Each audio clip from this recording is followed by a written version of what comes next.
ఇంకోటి టికెట్స్ డెఫినెట్గా అండి కామన్ మ్యాన్కి అందుబాటులో ఉండాల్సిందే, ఉండి తీరాల్సిందే. అలాగే మల్టీప్లెక్స్లో వాళ్ళకి వేరియస్ రీజన్స్ ఉండొచ్చు. మేము కట్టడానికి ఇంత అయింది, మాకు ఇంత స్టాఫ్ ఉన్నారు, మాకు ఇంతమంది ఉన్నారు, ఏదన్నా కావచ్చు. 350 కాఫీ అంటండి, 3 రోజులు తాగుతాను నేను మా ఇంటి మొత్తం కలిపి. ఇది పరిస్థితి. వాటికి భయపడి చేస్తున్నారు జనం. నిజం ఇది. ఇంత అమానుష్యం అది. ఖచ్చితంగా ఇందులో ప్రొడ్యూసర్లకు కానీ లేదంటే ఎగ్జిబిటర్స్కి కానీ ఎవ్వరికి సంబంధం లేని అంశం. ఇది ప్రభుత్వానికి మాత్రమే ఉంది సంబంధం. ఇంత నియంత్రణ అనేది వ్యవస్థకే ఉంది. సుప్రీంకోర్టుకు కూడా పోతే ఏం చెప్పిందో తెలుసా? అవునా, అలా జరుగుతుందా, దీని మీద రాష్ట్ర ప్రభుత్వాలు ఏదో ఒకటి తీసుకోవాలి. నువ్వు ఒక ఆర్డర్ ఇస్తే అయిపోద్ది.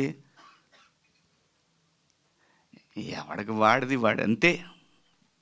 కానీ కోర్టు ఆర్డర్లు వచ్చే లోపలే మారిపోతుంది. కోర్టు ఆర్డర్ కాదు గురు, కోర్టు ఆర్డర్లు పక్కన పడే. అసలు ప్రభుత్వానికి అజమాయిషి తీసుకోవాల్సిన బాధ్యత ఖచ్చితంగా ఉంది.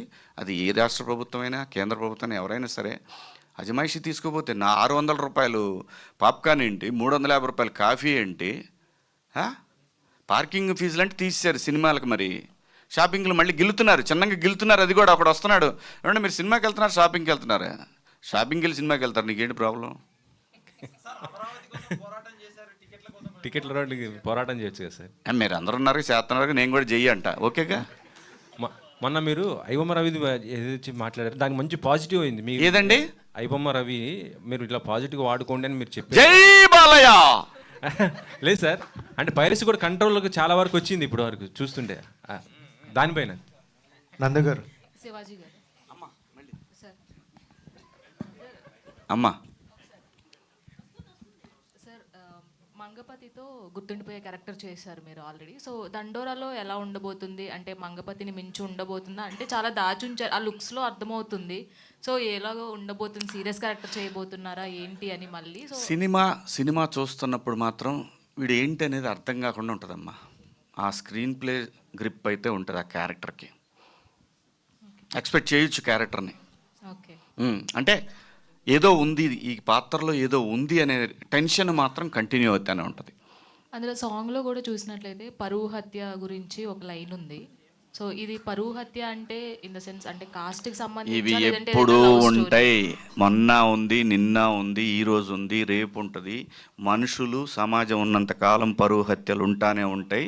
మనం వాటిని ఖండిస్తూనే ఉంటాము. అది ఆ 2 కుటుంబాల వ్యక్తిగత విషయం చెప్పటం సమాజం బాధ్యత కాబట్టి చెప్తారు. తప్పు ఇది అని మాత్రమే. పెయిన్ ఆ 2 కుటుంబాలది, అది ఇండివిజువల్. బట్ తప్పు.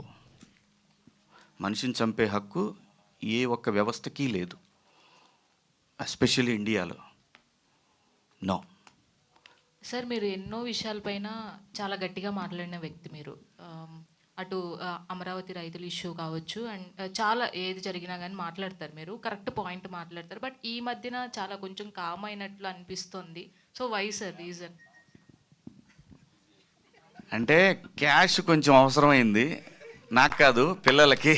వాళ్ళ బరువు బాధ్యతలు తీసుకోవాల్సిన సమయం వచ్చింది కాబట్టి ఇంకా కొన్నాళ్ళు పోతే మనకు కూడా పాత్రలు మరీ వెనకాల నిలబెడతారు. ఏదోటి ఇస్తారు, ఎంతో కొంత ఇస్తారు, కానీ వెనకాల నిలబెడతారు. ఈ లోపు ఎంతో కొంత వెనకేసుకోవాలి, తప్పదు కదమ్మా.